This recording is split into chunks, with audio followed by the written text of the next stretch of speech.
So if you go to the Oregon coast, to the Washington coast, on one of those days in the summer where it happens to be 75 degrees, and there's no clouds in the sky, it's like a rarity. It feels like you win the lottery when you're there. But you're there on vacation on that beautiful day. The best thing to do is to get in the ocean, but not all the way because it's still frigid, right?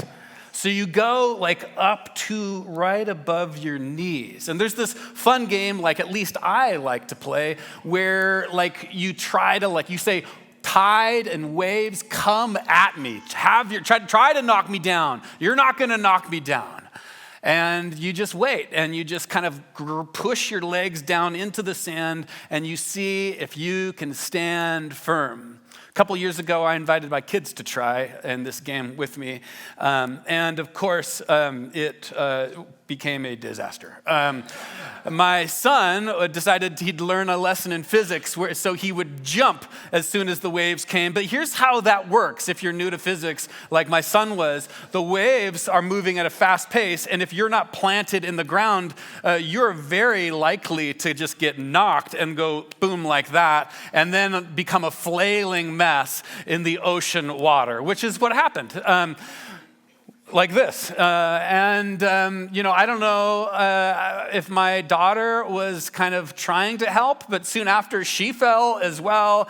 And there I was not in quite David Hasselhoff mode. My bodyguard or whatever, lifeguard and bodyguard, I guess, skills are pretty minimal. And so I tried to help, but I fell as well. And within a moment, all three of us, we were just flailing messes there in the tide. And Candace, the wife and the mother in this equation, was off a couple 100 feet away reading her book in perfect quiet.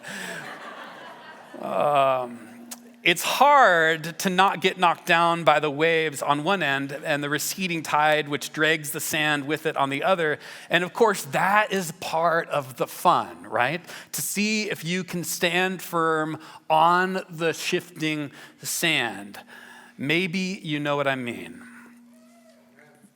You feel like, though, I don't know, sometimes that feels like life, where we've planted our feet on something.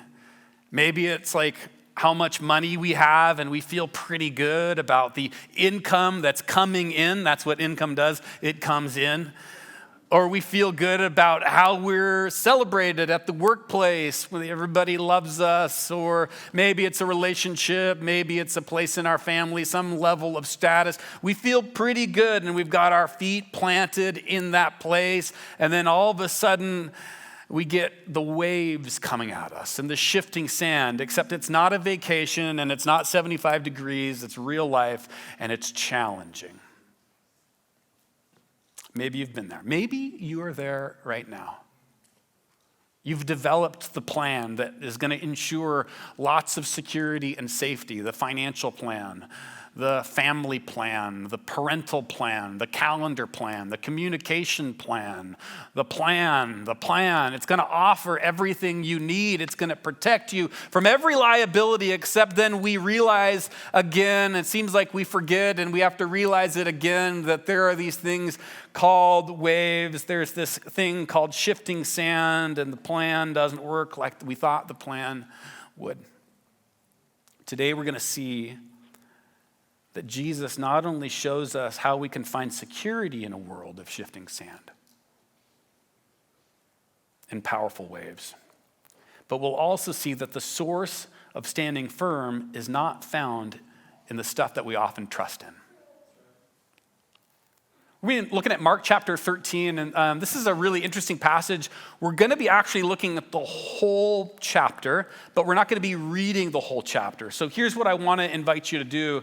I want to invite you to, if you maybe even just downloading the Bible app for the first time, maybe if you're new to the Bible, just kind of like download that app and then have the chapter open throughout the teaching, or if you have a paper Bible, go ahead and open to it. Because I think it's going to be helpful as we're not reading the whole passage, but talking about the whole passage, so to understand and give clarity to all the little intricacies about this passage. It's one of those ones that oftentimes I remark you might want to wear a seatbelt, because it's an interesting one and often described as an end of the world kind of passage. So hopefully you feel a little alerted and nervous right now, and it's working. All right. So we're going to start in chapter 1 of Mark 13, as one does, start in the beginning. And it begins there in Mark chapter 13, verse 1. As Jesus was leaving the temple, one of his disciples said to him, "Look, teacher, what massive stones, what magnificent buildings." You got to love Jesus' response here. "Do you see all these great buildings?" replied Jesus. "Not one stone here will be left on another. Every one will be thrown down." Jesus, it's kind of like, the guys are just stoked on the buildings. Just let them just be stoked on how cool the building is, What's Jesus doing here?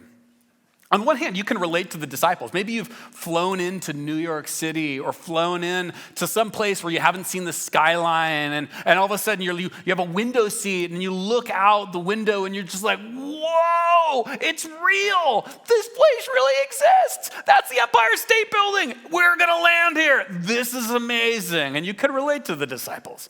The disciples didn't live in Jerusalem. They traveled there maybe yearly to do this Passover ritual, this Passover pilgrimage. And so they're caught off guard by this big city, so to speak. And some of them are talking to Jesus and they're like, "Jesus, this place is rad. This place is cool." And Jesus shocks them. He comes out and he totally harshes their buzz, He's like, "Listen, you guys, this whole place is getting knocked down." Why does Jesus do that?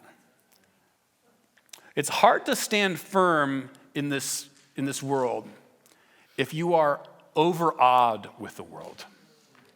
It's hard to stand firm in this world of shifting sand and waves if you're overawed by the world. What do I mean by that? Well, it's appropriate to be in awe of the world. It's appropriate to understand this beautiful, mysterious world is amazing and to be in awe of it. We live in a place that is constantly provoking awe for me. There's Mount Rainier somewhere back there. There's water somewhere there. And there's trees and forests all around.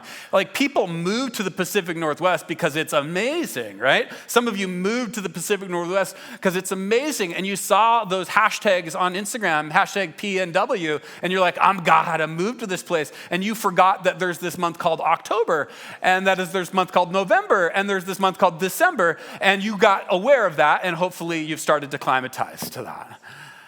But it's appropriate to be in awe of this place that we're in. But what Jesus wants his disciples who he's talking to, and also the disciples that are around us today, us here, to not be in awe of the world. When we're overawed with the world, we're seeing it as the termination, as the terminal point of our worship, and we're forgetting that it is a creation of the Creator.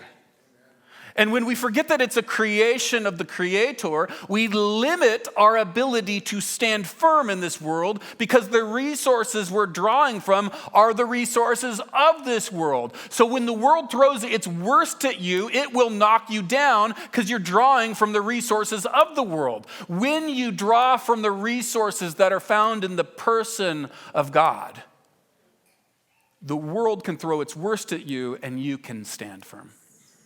You can stand firm.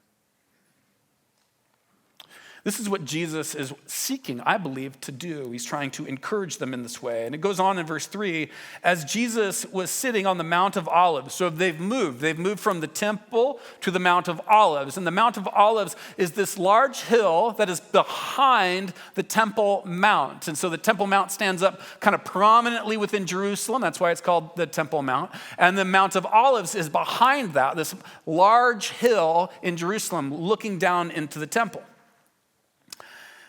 Peter, James, and John and Andrew asked him privately, "Tell us when these things will happen, and what sign that they are all about to be fulfilled." So it's important to know, as we're looking at this passage of Scripture, What's happening here? The disciples have just heard Jesus say, the stones that you're admiring will be destroyed. And then they go up to the Mount of Olives, looking at the temple. And then the disciples carry on this conversation. They're like, Jesus, tell us when all of what you've just said will happen. Now, Jesus goes on to what's called the Olivet Discourse, which it uses this language that feels like, if you're familiar with the Old Testament or the Hebrew scriptures, it talks, the prophets and the Hebrew scriptures use these evocative, poetic, powerful, challenging, overwhelming, beautiful language to describe scenes in history. And Jesus picks up on a lot of this language. He uses the language of like the moon going dark and the Son of Man coming on clouds and families betraying each other and earthquakes and war and all of this confusing, hard, difficult stuff throughout the rest of Mark chapter 13. And because of this, many people have thought or have been convinced that surely Jesus is talking about the end of the world. And it's a common conviction from this passage. What I want to submit to you is that Jesus is more likely talking about the experiences that the disciples themselves will have in the coming decades. Now, I want to continue. I want to help develop this argument. For some of you, this will be new. For some of you, you'll have heard this, but I think it's going to help us understand Mark 13 and better understand like what might Jesus be talking about and why I believe this is the best reading of this passage. First, think about the literary context, the context of Mark at this point. Jesus has spent the last few chapters critiquing the temple. It's been the sole object of his critique. He's saying the religious system that's built around the temple with sacrifices and rules and regulations, it's all going away. It has an expiration date. And as we just read at the beginning of this passage, he says it actually will be destroyed. It's not just that the religious system will stop working, the whole temple will be leveled. And then in verse 30 of chapter 13, Jesus says, "Truly I tell you, this generation will certainly not pass away until all of these things have happened." So he's just talked about all of this stuff using prophetic, evocative language. And at the end of this section, he goes, "You guys will see it all." So to see it as an end of the world scenario, we have to reckon with that passage in verse 30 and understand, well, how did that generation pass away without seeing the end of the world then? More likely, as I've said, Jesus is talking about the immediate things in the next few decades over the life of the church. And you think about, too, the place where the conversation takes place. Jesus is looking at the temple. That's his prime view of the Mount of Olives, looking down at the Temple Mount. And it's one of the busiest times of the year as people are coming in and buying animals with their money or bringing their sacrifices. And so it makes sense that as people are coursing and flowing through the temple and there's all this hubbub, that's the thing that the disciples are talking about. Now, it's interesting even to keep pressing this, is that the fall of the temple that I'm suggesting is what Jesus is talking about, and the immediate decades there of the church, that fall of the temple, it actually happens. Jesus is speaking, and he's talking here in AD 30 or so. And then Mark, the Gospel of Mark, was most likely composed in AD 65. In AD 70, Rome comes through Jerusalem and levels the temple. Jesus, check this out. Jesus here, about 30 years before, is prophetically seeing what will come in the coming decades to the place where they are at that moment. Wow. So Jesus wants, in the midst of all of this, can see there's these kind of like two movements in this Olivet Discourse where he says that they need to prepare to experience pressure. They're going to be people that are going to be brought before tribunals, and they're going to be judged. They're going to experience persecution. And Jesus is like, you have to be prepared for that. Families are going to be put in tension. It's going to be really hard. And it's all going to happen because you've committed to me. You've said that I am the most important one in your life. And they're going to be testing and pressing and pressuring you because of my name. You need to be prepared for that. You need to be prepared to stand firm. In fact, in verse 13, he even says, those who stand firm until the end will be saved. You have to be prepared to stand firm. And then the second half of the Olivet Discourse, he's talking about the fall of the temple when Rome comes through and knocks it all down, and all of this thing that they had trusted in and seen as normal and become the most important part in Jewish religion, the temple with the whole system of sacrifices and all the law codes connected to it, when that's all flattened and a Roman imperial power comes in, you have to be prepared for that. This is the shifting sand and the powerful tidal waves that come sweeping through the first century, and that Jesus is saying, this is coming. Be prepared. Be prepared to stand firm. Well, this word or this phrase, stand firm, is not unique to this passage. It's not unique as far as the word itself, stand firm. And it's also, the concept is not unique in Scripture. The term and the idea of standing firm actually courses through the history of the people of God ever since Abraham all the way up into the present point. In fact, Paul in Philippians, he says, conduct yourself, in Philippians chapter 1, verse 27. He says, conduct yourselves in a manner worthy of the gospel of Christ, so that whether I come and see you or remain absent, I will hear that you are what? Standing firm in one spirit, with one mind, striving together for the faith of the gospel. And there at the end of Philippians, he bookends it with these stand firm commands. He says, therefore, my brothers and sisters, you whom I love and long for, my joy and my crown, stand firm in the Lord in this way, dear friends.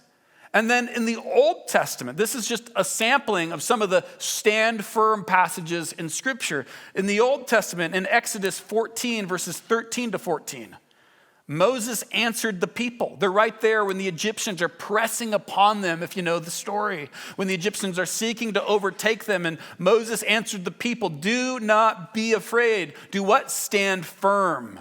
And you will see the deliverance of the Lord will bring you today. The Egyptians you see today, you will never see again. The Lord will fight for you. And I love this last little bit. You need only to be still.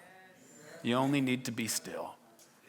Stand firm, stand firm, stand firm. Every Jesus follower throughout the history of Jesus followers, throughout the history of the church, every Jesus follower has had to, at some point, make this commitment, make this resolution to stand firm. It's something that a lot of us, if we're Jesus followers, some of us, we can actually remember where we were faced with a moment where our faith was tested in such a way that we had to make a conscious decision that I'm going to be a person that's not going to place my trust on the shifting sand of accumulation of finances and financial whatever, or popularity, or a blue check mark, or whatever, but I'm going to place my trust on Jesus. Every single Jesus follower has had to get to that point where they've made a decision of the will to align themselves with the one who is stronger than the world. This is something that your grandma can't do for you. Your youth leader can't do it for you. Your spouse can't do it for you. It's a personal decision. And it's like marriage, where there's a one-time decision that you make to commit yourself to the one who is stronger than the world. But then every day you say that commitment over and over and over again. You recommit yourself to that way. Because there's this constant challenge to place your trust not in Jesus, but to move it back to something that rests on yourself.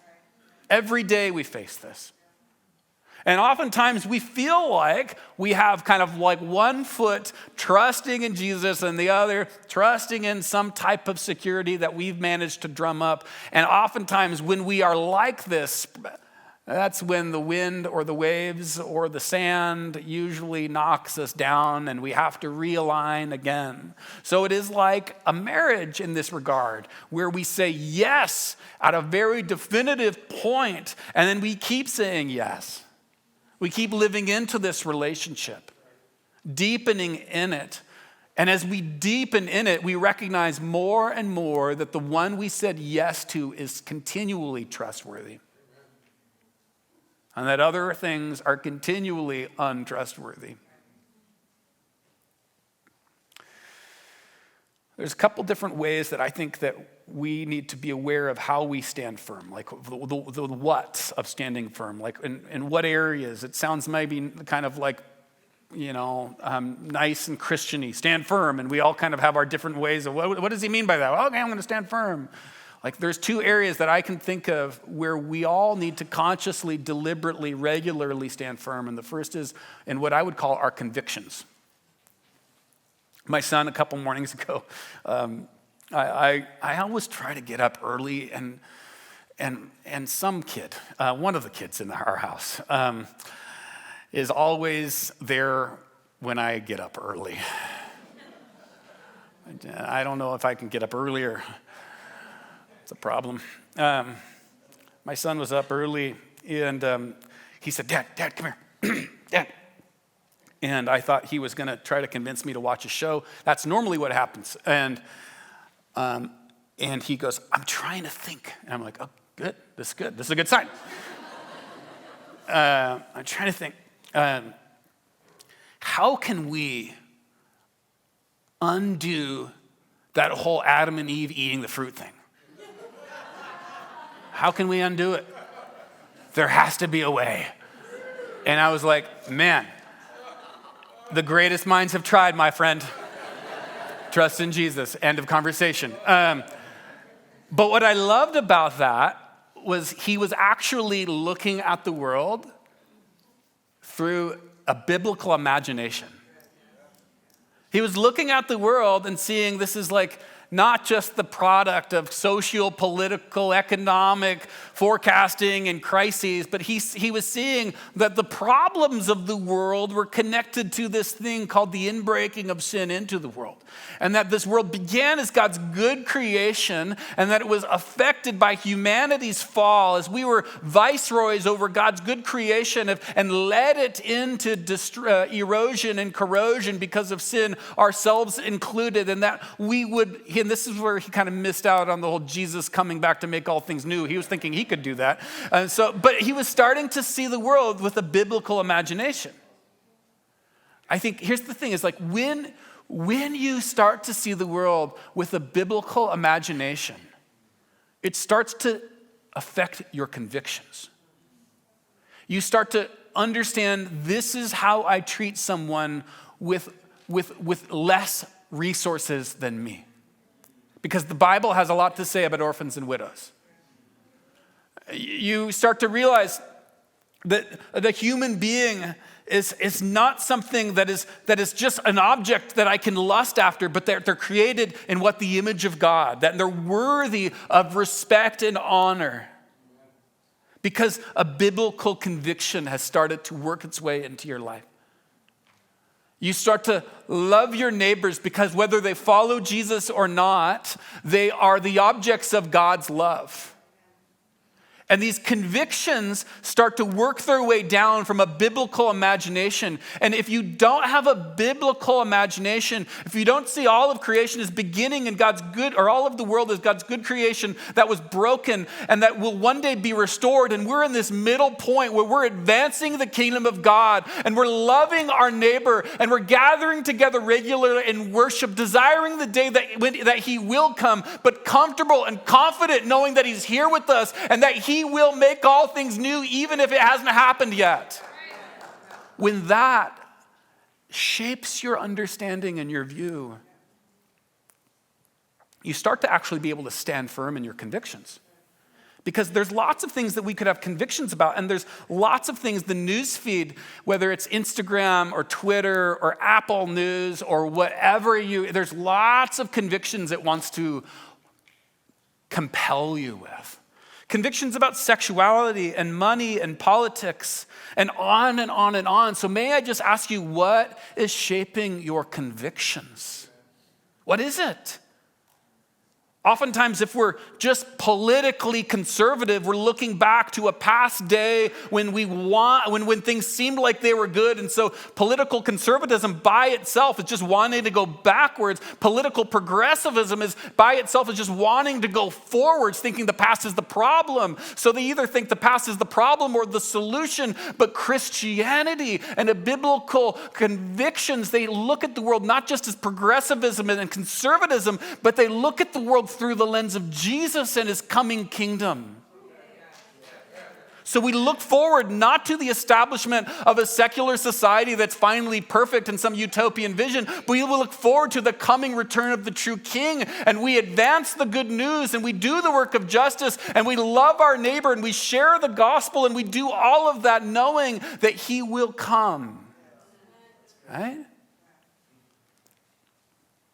There are so many things that will shape your convictions if you let it. In our seminary I attended, there was a class called The Christian Mind.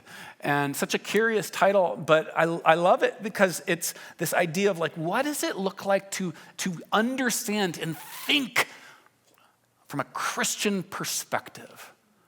Not a politically conservative or a politically liberal, but a Christian perspective, a unique perspective, a kingdom perspective.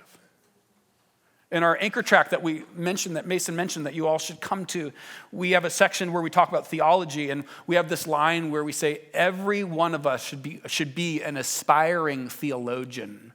Remember when your elementary school teacher was like, "We're all scientists here," and you're like, "I don't have a lab coat. I didn't get the memo." But all of us should be aspiring theologians, because check this out. You learn about what you love. Whatever you're interested in and whatever has captured your heart, you will learn about that. That's why you have all those records that nobody else is interested in, because there's something in the music that's captured your heart.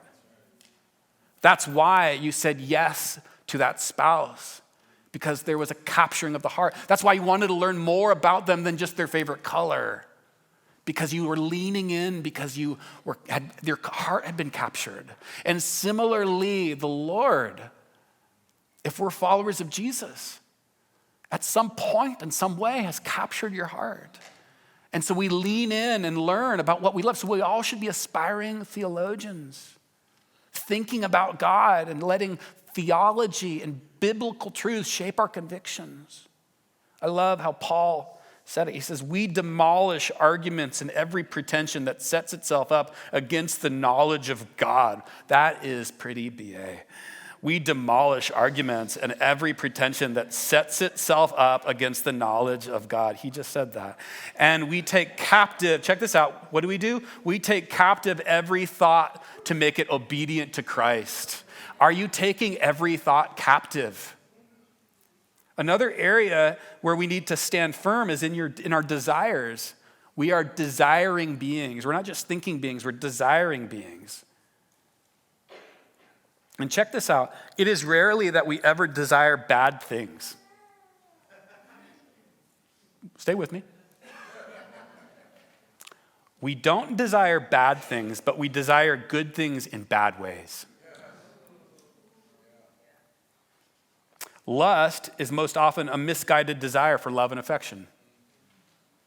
Gossip is most often a misguided desire to be included and valued. Greed is most often a misguided desire for financial security. So to stand firm means we do not rest on the shifting sand of broken desires, but that we start to realize that the ultimate source of all of those things is found in Jesus. Check this out. Where does the ultimate source of love and affection come from? Christ. What does the ultimate source of inclusion and value come from? Christ. What does the ultimate source of security come from? Jesus. So in times when we have been straddling this both and, one foot on Jesus, one foot in whatever else, the shifting sand, and all of a sudden the waves knock that leg out. It's this beautiful opportunity for the Lord to deepen our awareness that true affection and value, true inclusion and welcome, true security are ultimately found in Jesus. Maybe there's something that has been taken from you. Maybe it's health or a relationship or a financial level of comfort. And in those seasons, sometimes it's a savage mercy from the Lord where he takes that from you so that you deepen your awareness that the ultimate longing for which you placed your security in that thing, it actually only truly comes from God. And those, let me tell you, are some of the most spiritually formative experiences in your life. They're the places where the coal of our heart becomes diamonds. They're places where we recognize and learn through deep discipleship to Jesus that he is worthy. How do I stand firm? That's the areas where what, but how do I stand firm? It's repeatedly this. Recognizing, learning the smallness of the world and the bigness of Jesus. The smallness of the world and the bigness of Jesus. If we could learn this, my friends, we'd be people that would be immovable. Our family last night, we went to see Jesus Revolution. I don't know if you guys have seen it. Total disclosure, usually I don't like Christian movies because they're just poorly done and cheaply done. But I liked this. It was moving. This is it's just a commercial, seriously. But of course, at the movies, I'm like going through popcorn like it's like on fire. I'm just like, come on, we got to eat all the popcorn. It's disappearing, I'm just like popcorn. And then we went out to dinner at this barbecue place, and I had brisket and ribs, and it was amazing. And I'm sorry, vegetarians. Sorry, not sorry. Why am I telling you this? I'm comparing those two types of food. Popcorn is just salt and butter.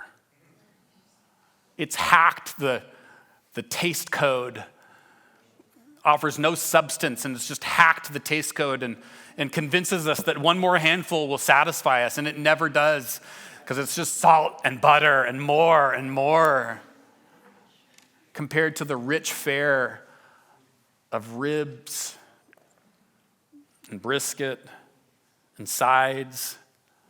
One leaves you full and satisfied if you're an omnivore.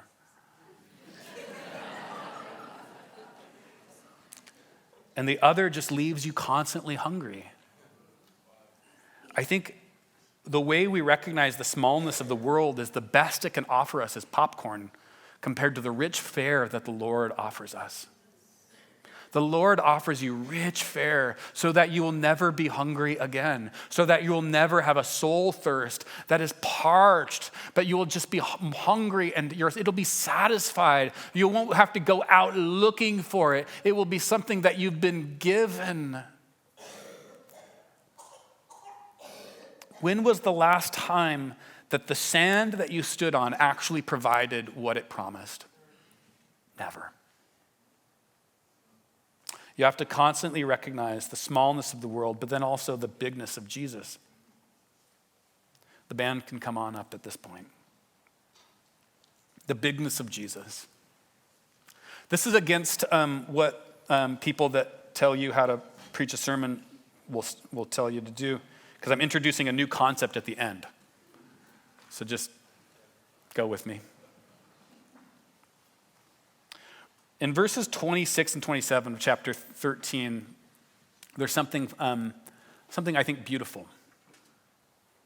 I'm going to read the passage here. At that time, people will see the Son of Man coming in clouds with great power and glory. And he will send his angels and gather his elect from the four winds and from the ends of the earth to the ends of the heavens.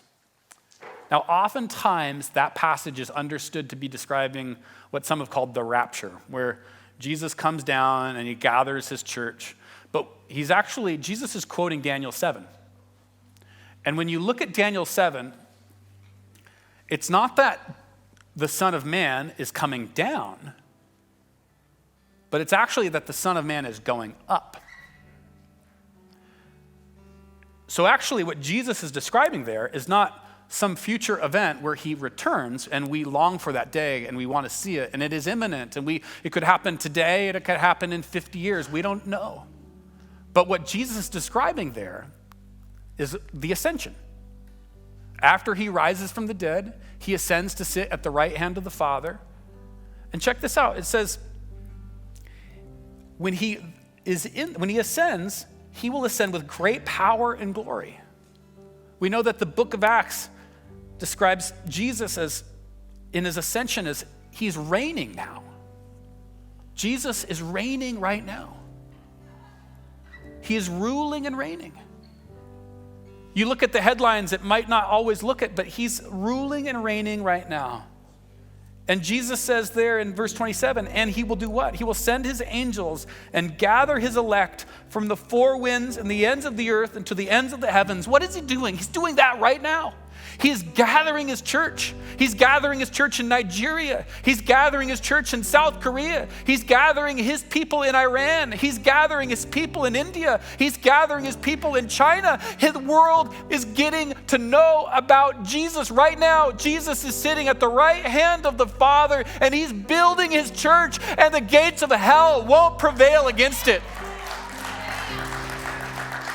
When you compare the smallness of the world, that it is just butter and salt that makes you want more and more and never satisfies you, to the rich fare that is offered from Jesus. And when you know the bigness of Jesus, that he is not a small, diminutive God hiding in some alley somewhere in heaven, but that he is reigning. He's reigning. And he is building his church.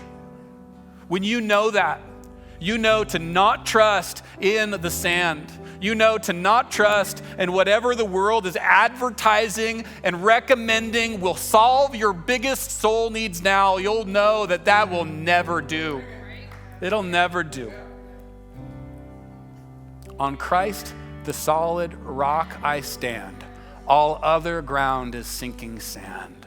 On Christ, the solid rock, all other ground is sinking sand. I want to invite you to stand up. There's prayer stations, and some of us need to make a confession of faith today. Some of us have been hanging around Jesus, and we need to start following Jesus. And those prayer stations are for you.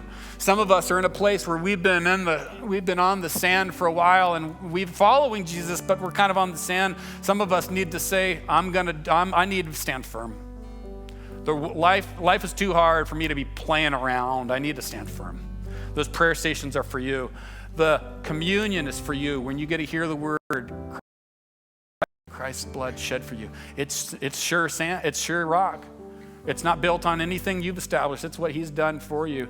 Hey, let's say this together. On Christ, the solid rock, I stand. All other ground is sinking sand. Let's do it again. On Christ, the solid rock, I stand. All other ground is sinking sand. Say it like it's true. On Christ, the solid rock, I stand. All other ground is sinking sand. On Christ, the solid rock, I stand. All other ground is sinking sand.